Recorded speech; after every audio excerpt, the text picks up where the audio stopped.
दामना कति खान्छ खान नि हैरान पारो है फुपू घाँस खाएर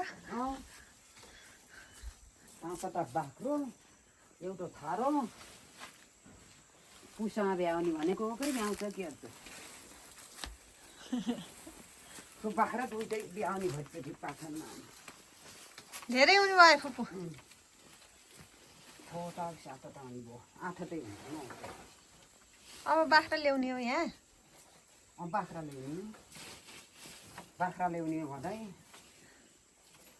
यो बुढेसकाल नकेको हो दुःख छ फुपूलाई